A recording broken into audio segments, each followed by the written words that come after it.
wa alihi wa sahbihi ajma'in. Mabak.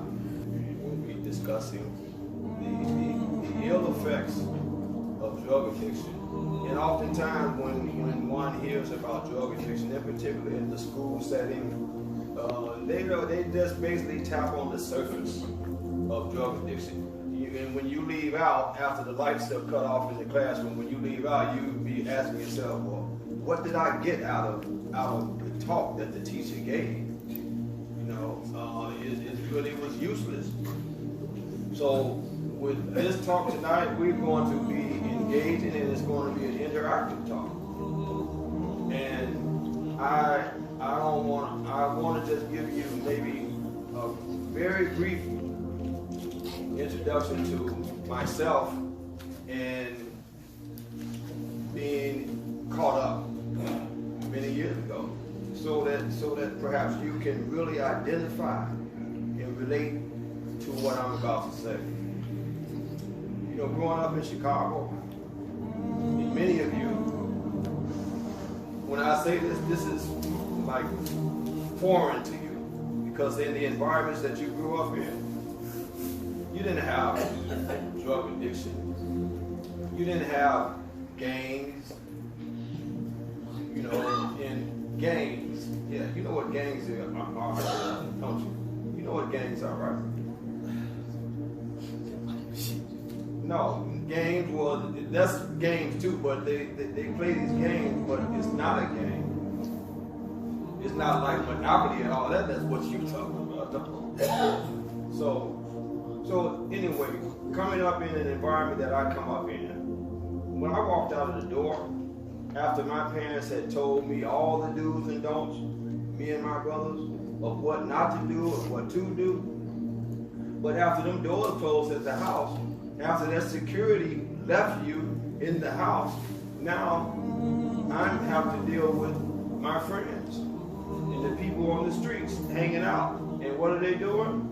From every direction you see them drinking alcohol, smoking marijuana, and doing every conceivable illegal act that you can imagine that perhaps you just see on TV, until you came to here, America.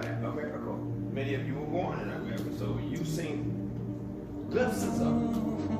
But to have to deal with this environment every day from the time I would leave out my house until the time I went back in.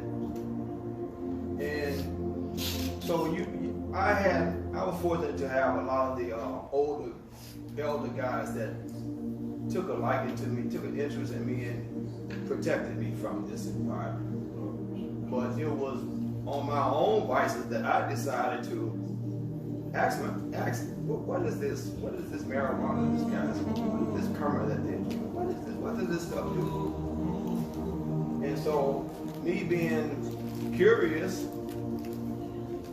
so I'll say this, being curious is not a good thing.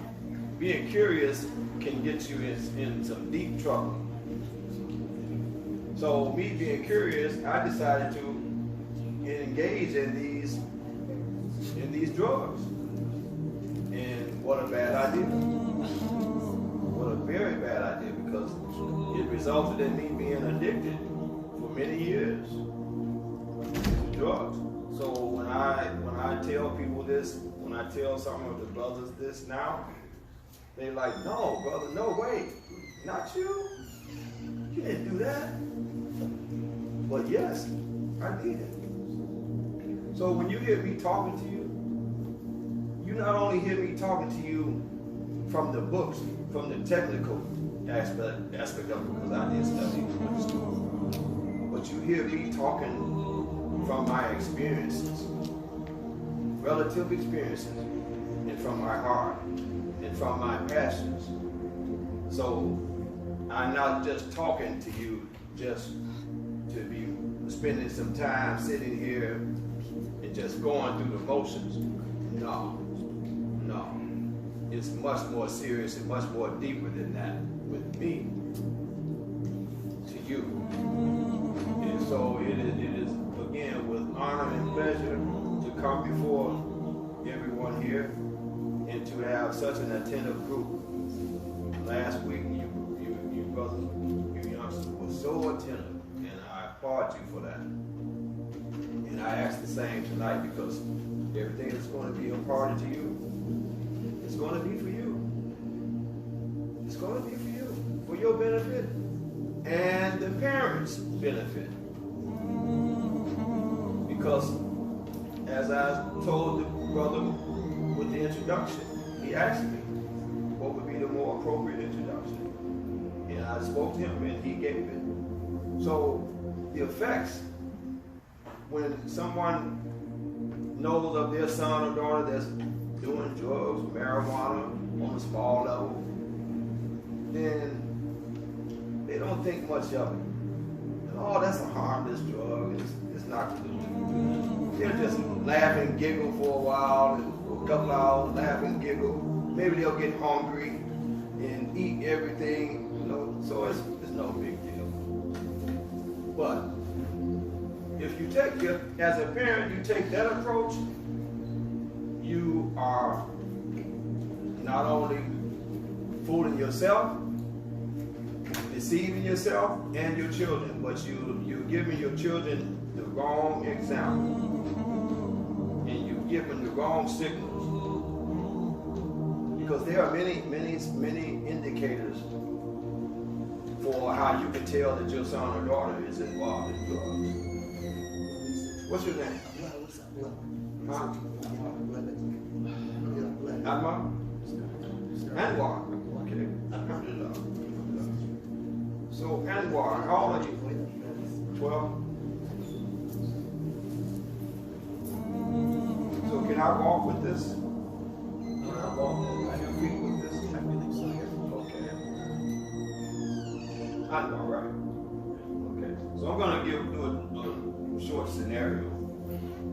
And this will paint a picture of some of the indicators and signs for the parents to look for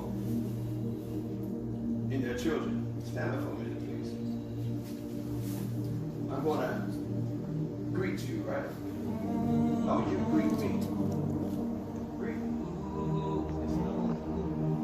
Huh? What? Why are you greeting me? I don't want to hear that. I don't want you to greet me. So what do you get out of that? I mean, what do you get out of how I just responded? Huh? Rude, right? Attitude? Maybe attitude?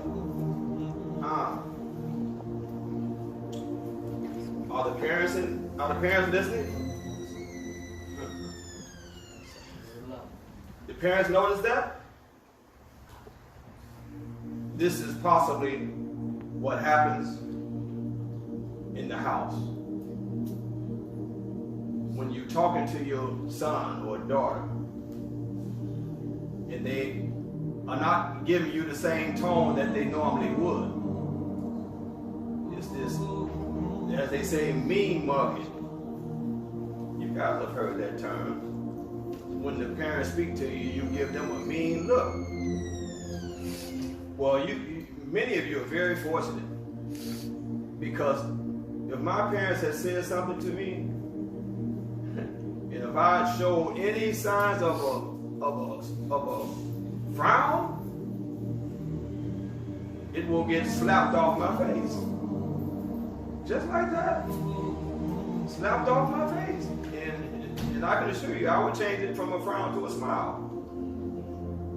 And I wouldn't dare, when they spoke to me, show any signs of an attitude like I just showed that one.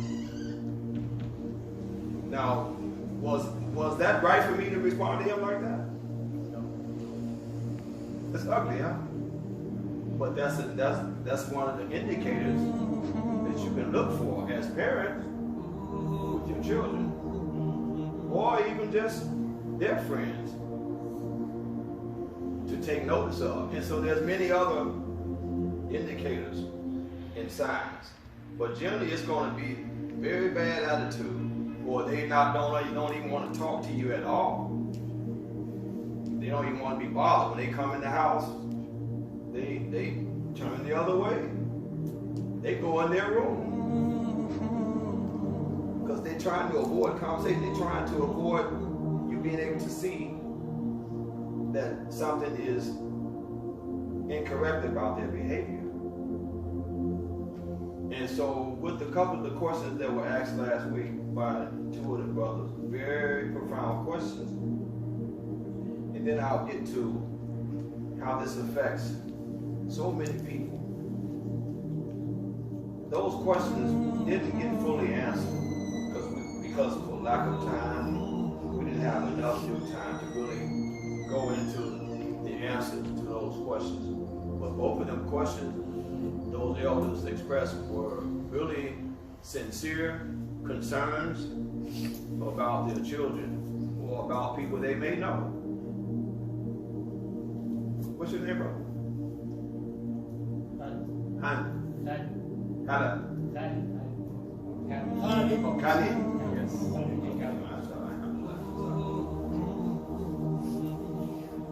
Your name?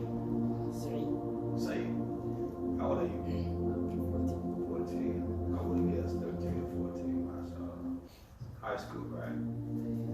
Yeah. Good grades, huh? Yeah. He said, oh, yeah. I'm sure all of you are getting good grades, right? Huh? You don't think? Yeah.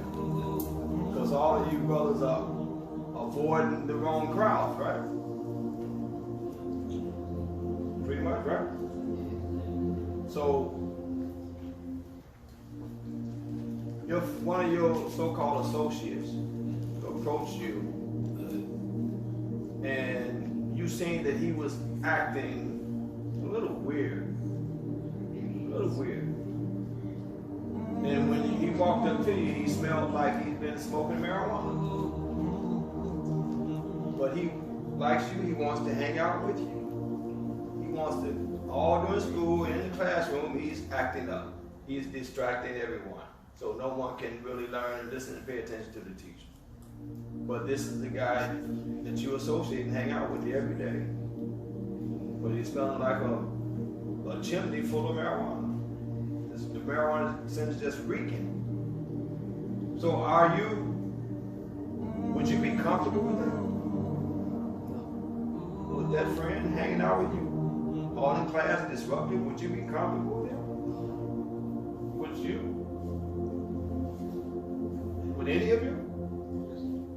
Would you be comfortable and happy with that? So I'm going to ask this question, and no one has to answer it. But I'm sure that many of you have ran into someone from one day to another that's like that. And let's say you don't have to answer. Just keep it to yourself. But what you should know and understand and answer to yourself now is when these things happen, how you need to respond. How you need to respond. Because you do need to respond to this behavior. Because if you're not responding to this behavior, what are you doing? You telling the guy that it's okay, that, hey, I'm okay with what you're doing. Right? If you don't say nothing, right?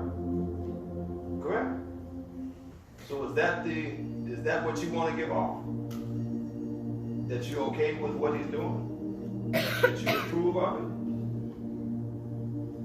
No. So now let's get to how this behavior affects your parents, the people around you,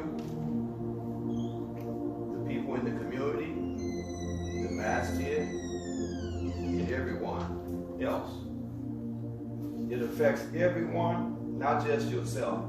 Because when other people know that your behavior is not correct, like it should be, then it affects how they start thinking. Now they're thinking, hey, someone I know is involved in drugs. how do I deal with that? You know, so now it feeds off into their interactions with other people, with other brothers, because it's not a good behavior for anyone to be taken on. So when you think that maybe you have some friends that's doing this stuff and then you start taking on their behavior, maybe you're not doing it, but you start taking on their behavior. You start acting like them. You start talking like them. Using all the different slang words that they use because you think it's cool. You think it's cool to be like them, to act like them. Well, the behavior of how they acting, how they're talking, and you start doing it too, is a link to the actual drugs later on. You're talking like them. You're acting like them. You bringing on, carrying on their behavior. So the next step is to pick up the marijuana and start smoking. This is how it starts. It starts in steps, in stages, like that. And you're not conscious of it. You think, oh, okay, it's okay. There's no harm. I'm talking like he talking. I act like he acting. There's no harm in it. I'm okay. I'm safe. But maybe a week later, 2 weeks later, you decide, oh, okay. He don't act too bad when he's smoking. He laughs a lot, giggles a lot, acts goofy. So maybe let me try it. After you try it, you don't stop. You try it again. You try it again. Until it's at a point where you cannot stop trying it. Now you're dependent on it. Now you need it. What school you go to now? What grade? 7th? What's your name?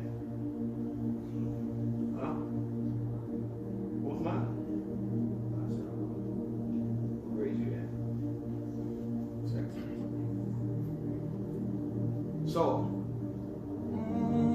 the effects is very critical that you understand that the people around you that are engaged in these acts, in these drugs, are affecting everyone in their immediate area and outside of their immediate area. It's affecting everyone. And it's not affecting everyone in a positive way. It's all negative. Because as I say, as I demonstrated with him, that's a negative response I gave him. Because I don't want to be bothered with nobody. Not even my mothers and fathers. I don't even want to be bothered with them. So I say something stupid and I act like I don't want to be bothered. I act very mean. And none of you in here, none of the parents of you would allow that.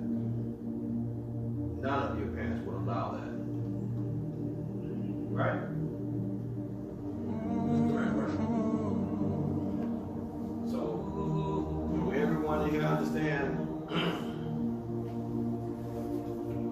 how serious drug addiction is? Does everyone understand?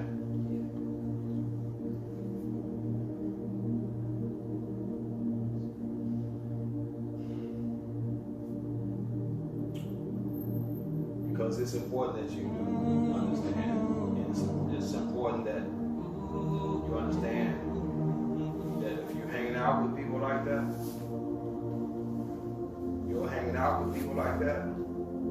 it doesn't look good on you. When others see who you're hanging out with, and then when they ask you, why are you hanging out with that guy? You know he's usually doing that. Then you make excuses for him. Start making excuses for him. And that's a problem sign. That's a red light. Because if you're making excuses for him, then that means perhaps that you condoning what they're doing. And you don't see nothing wrong with what they're doing.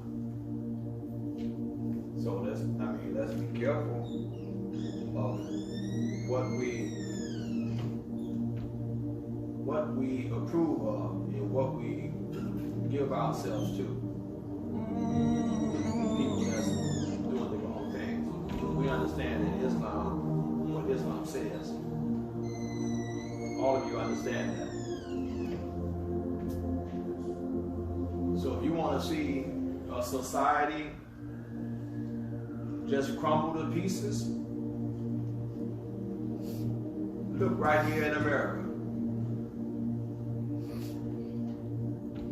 And go into schools and look at the illiterate rate, literacy rate in grammar school and high school.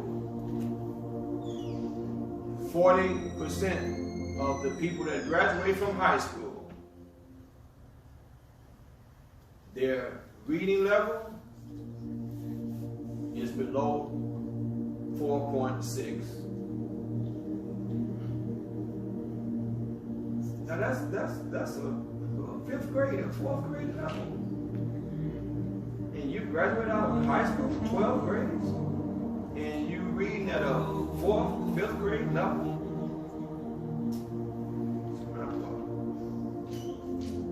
Over 40% of the schools in America. These are numbers. Numbers don't lie. And most of these people, they are involved in drugs. Either liquor, alcohol, marijuana, maybe something harder, cocaine, crystal, or something, or maybe all. So now it affects your ability to learn. Now you lag. You're not really learning like the level that you should be learning.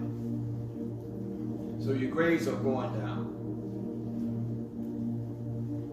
And then the teachers don't care, so they're not going to say much. And the parents don't have time to come and pay attention to you at the school. So you just continue on this destructive behavior. Your parents give you good instructions, and you take the instructions and don't use it, so it leads to destruction. From good instructions to destruction.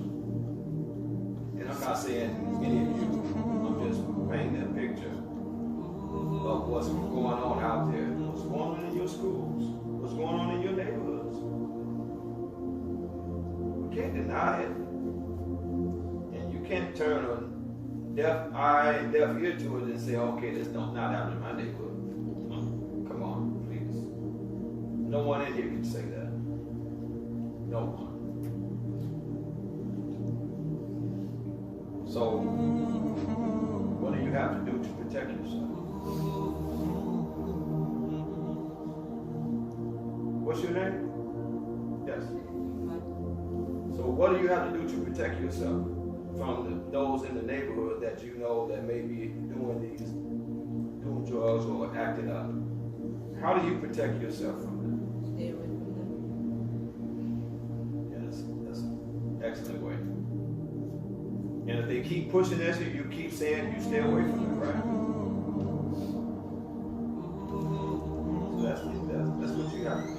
But you have to be persistent in doing just that. I mean, we're talking about your life. One bad choice, one decision to go the wrong way can alter and affect you for the rest of your life. That's how serious it is.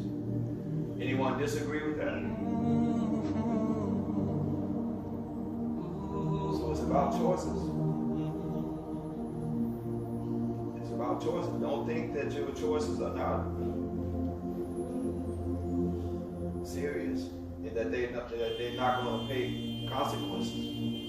Make your choices be a benefit to you. Don't make choices that's going to go left and you're going to be embarrassed and you're going to hurt yourself and hurt others. I mean, sometimes we're going to make bad choices. It's just human nature of us. But we we should be minimizing the bad choices we make. Parents give you the best directions, the best guidance and instructions. I'm sure they do. So we can't, after we close the door of the house to go outside or go to school, we can't forget them instructions. We can't forget what they taught us. Because if your parents are not talking to you enough, or if you're not listening, like some of you not doing right now, right? Because maybe you believe that this is something that doesn't affect you, so you don't have to really pay much attention to it. But what I will tell you is that this will not stop the behavior. The people that's using, this will continue in America for perhaps as long as you live. So at some point you're going to have to deal with these situations. And you need to start, if you're not doing it already, you need to start establishing better relations with your parents. And not only to be listening more to your parents, but to start to be able to talk to your parents and let your parents listen to you. Because this is where it all starts at. It has to start at home.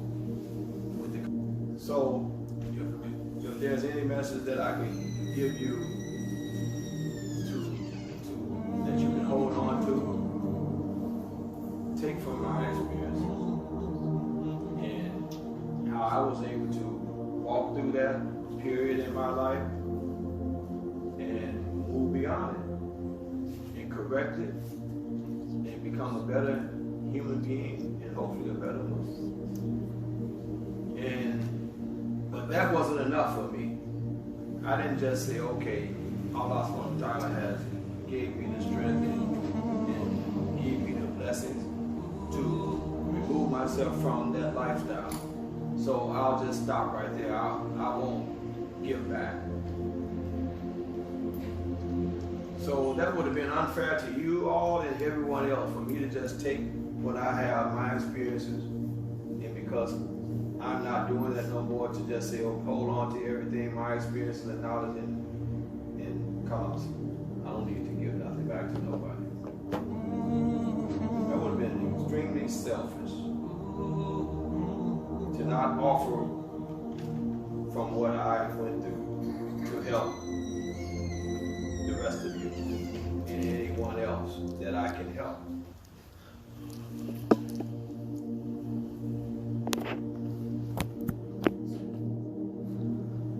And so what I'm going to do now, I'm going to open up for 15 to 20 minutes for any questions, comments that anyone may have, from the youngsters to the parents. If anyone have any questions, feel free to say whatever you want to say, ask any kind of question you want to ask, because no question is a bad question. Yes? Huh? Where did they get the drugs from? That's a good question. He's asking the people that do drugs, where do they get them from? Well, see, there's different levels. And there's one level, on a high level, where it's been said, and in some instances it's been proven, that many of the drugs are being put in the neighborhoods by the government in America. So I'm going to answer your question to the level that you asked it on. But that's on the higher level. Masses of drugs are being made easy for people to get their hands on. And where is it stopped at? It's being stopped at in the neighborhoods where the minorities are. So now to your question, most of the young kids they buy it from street level dealers. Like guys a little older than you in the neighborhood or in school. Maybe an older guy gives them a cup of marijuana. And so he goes around the school in the neighborhood and he sells the drugs. So that's on that level how it happens. Yes. How long were you using I was addicted for 12 years. Older than most of you guys sitting on the floor. 12 years.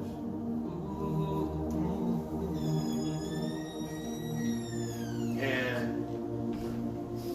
I engaged in not just marijuana, I mean different drugs. So, but I looked at myself one night and I was pained, I was hurt that I had allowed an artificial substance to become bigger than what Allah subhanahu wa ta'ala had created. An artificial substance, because mind you, this is what it is. It's artificial. And then you allow that to become bigger than you, bigger than your thinking, bigger than out of your intellect. Come on.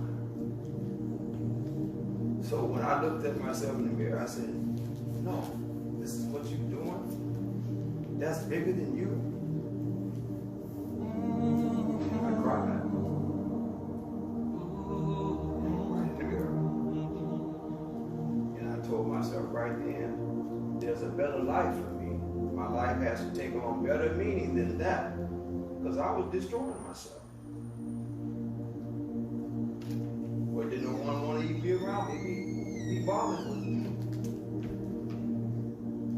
Just so that night, I remember it like it was last night. I said, I'm done. I didn't go to no NA, I didn't go to no AA. None of that. And so people say, well, Brother Jihad, how did you do this?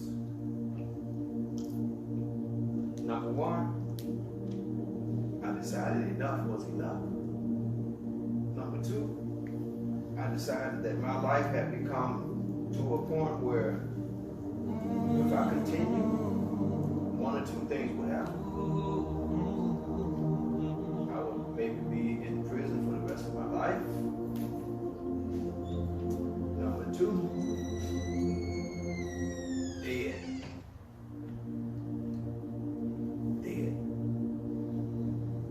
Someone else did. And I said, no. I'm turning it around right now. And so that's what I needed. With the help of Allah in constant prayer, dhikr, and dua to Allah. And focus. And then I changed my environment. I changed the people that I hung out with. So inside of the first year, it was like I had never been in that type of environment in my entire life. So at that point, I decided to make a difference in other people's lives. Are you all getting what I'm saying? It could be any of you.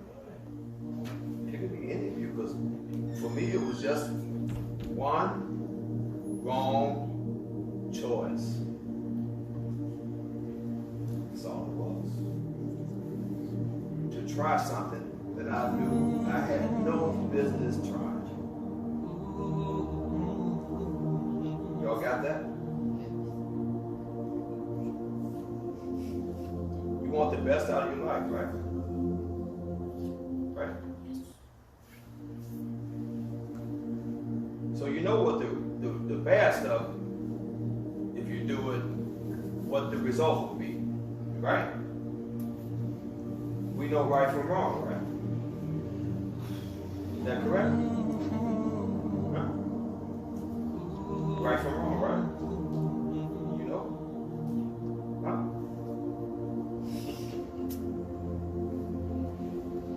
So any other questions?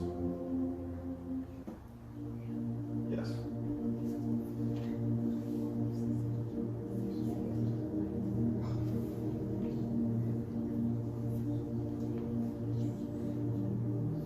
Yes, I did. And the first time I did it, excuse me, I want everyone to hear what the question that he asked. He asked me that when I was using drugs, did I disrespect my parents? And I said I did. And the first time I did, I have a brother over me. He witnessed that. I had said something to my father, and my brother over me witnessed it. And he grabbed me by my neck. I almost felt like I was getting choked out. And he pushed me up against the wall. And I thought that was the end of it. But it was at that point that I realized what I had did against my parents. You hear me? You hear me? And it shook me. So my mother and father, they told me, they looked me in my eye and they said, if you ever do that again, how we brought you in this world, we would take you out of it. Y'all know what that means? Everybody know what that means? So how I was raised and how I come up in Chicago, that was the language, that's how they talk. Were they serious? Did they mean it? Oh, how are you? But they wanted to get to you. They wanted to get a message to you. So when the message was received by me, I got it. And I never disrespected my parents again. Never. And if any of you are entertaining disrespecting your parents, you are totally wrong. So there's many ways you can disrespect your parents. Huh? When they say something to you, you frown at them. You like, that's disrespect. When they ask you to do something, you hesitate. You don't get up right away. You be like, okay.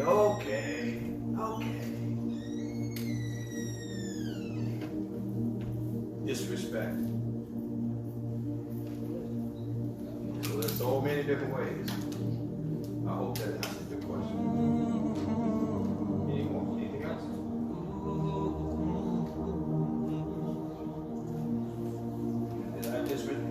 He asked me, did I disrespect other people? Sometimes I did.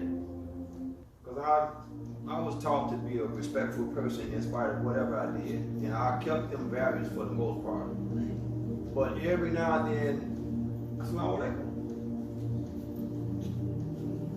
Every now and then I would disrespect some of my friends. And afterwards, I felt very bad. Very bad because they made me feel very bad, and I didn't do that again.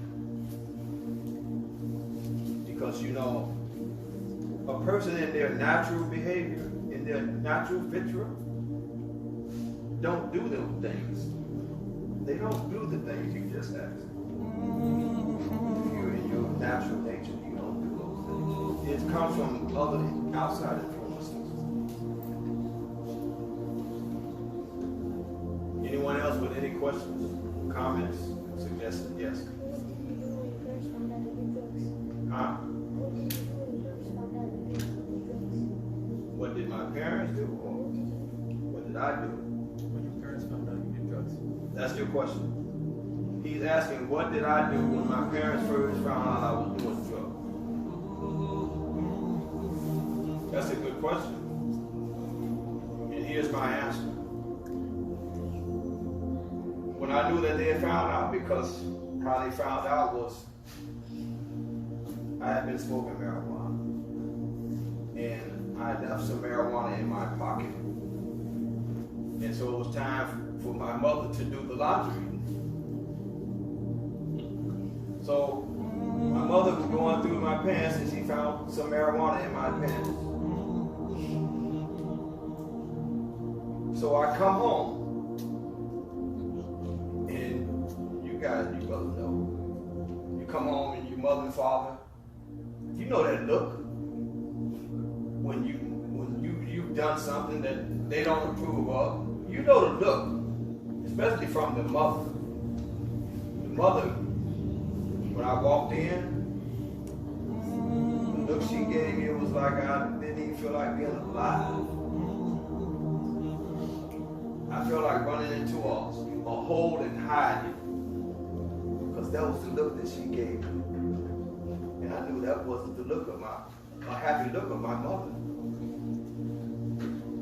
So that made me very uncomfortable. I didn't even feel like sitting down because I was uncomfortable. So she said, have a seat. And she said, hold on, I'll be right back. She come back with the marijuana in her hand. And she said, is this yours? She said, before you say anything, don't you lie.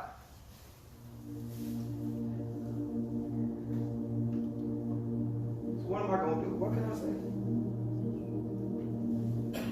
Yes, mine.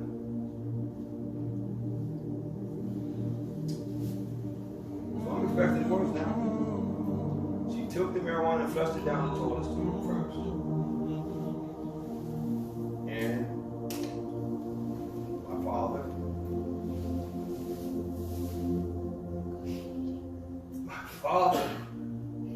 spanked me to the extent where I felt like I could have called the police. He had committed a crime.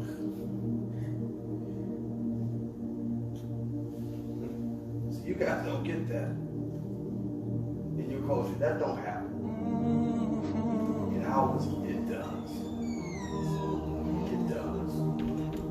And so after that whooping, I'm like, no. Then I was on punishment for 2 weeks. 2 weeks. I couldn't go outside. I went to school, and my big brother, usually I would hang out. My big brother was right at the school to take me home. My other brothers, they could go hang out. Me? No, you going home. 2 weeks. Yeah. And my father wouldn't talk to me for 2 weeks. I'm not just like, when I say don't talk, he didn't talk to me for 2 weeks. Imagine that. Imagine your father, Baba, not talking to you.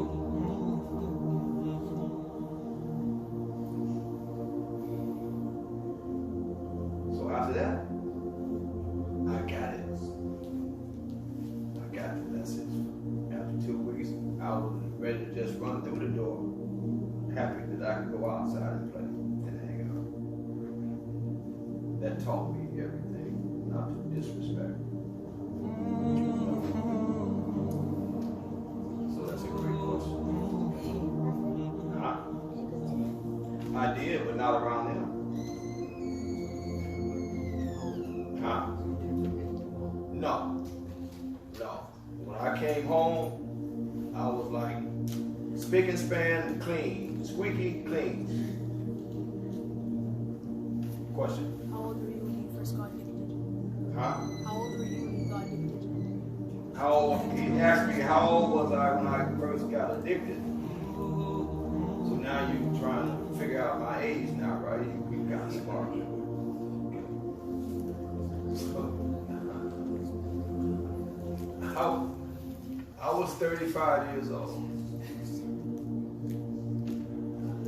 You like, what? You like, that's how old you think I am now, maybe? I don't know. How old were you when you started drugs? 35. I started and got addicted at 35. 12 years later. So you're trying to figure out my age too, right? I don't know. Okay, next. Does that mean you're 47 years old? 47 years old now? Does that mean you're 47 years old right now? Correct. Correct. So, I have 12 years of experience, knowledge, and passion to give to you. To give to you. And me, I don't ask for nothing back.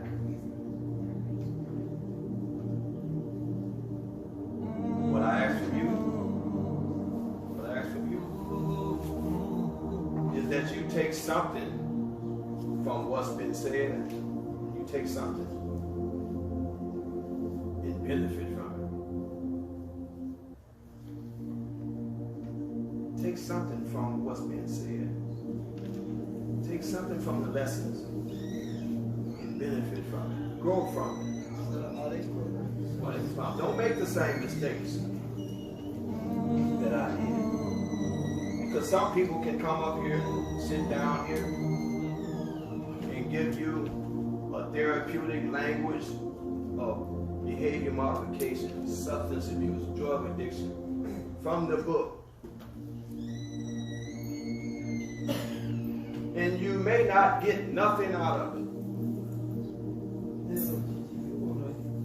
Because the guy that's teaching has no experience. He just has some knowledge from a book. That's it. Someone raise their hand and have a question. I'll get back to you. What's your name first? I have to know. Okay. How did I get started? Okay, so you just come in, hanging out with my friends, and all of my friends were doing drugs. Not just 2, 3, all of them. We go play basketball, football, softball, and afterwards, they're lighting up. So for a long time, I'm like, no, I'm leaving. But I got curious. You know, they say curiosity kills the cat, right? Well, I killed the cat. I got curious. Let me try that. You hear me? And I tried it. And it was the worst choice, the worst decision I made in my life. Because that choice that I made, listen to this, cost me 12 years.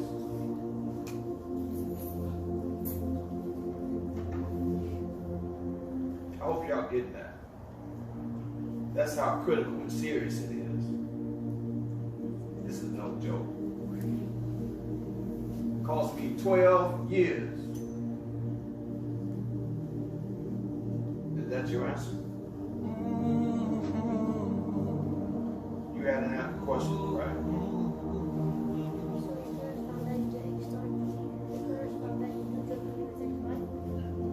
Yeah.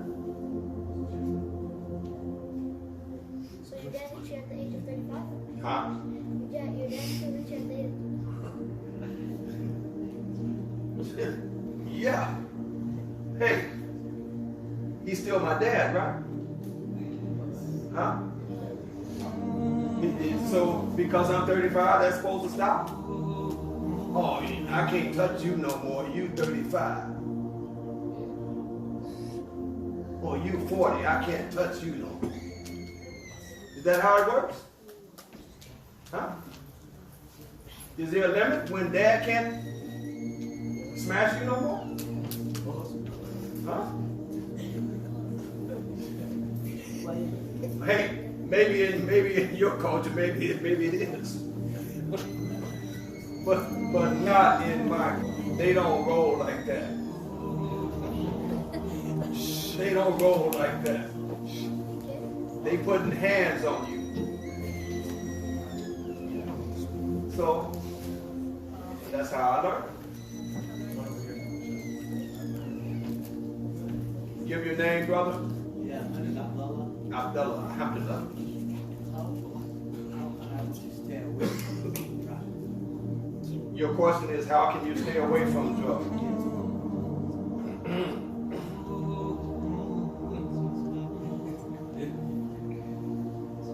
Number one, if there are people in your surroundings that are doing drugs, you get away from them. That's number one. Number two, you come around people, brothers, that are like-minded, that are not doing that. And they will help stabilize you. They will help give you the strength. They will support and encourage you to not do that. We ask Allah subhanahu wa ta'ala to strengthen us and to stabilize us so that we don't participate in the acts of the shaitan. Jazakumullahu khairan.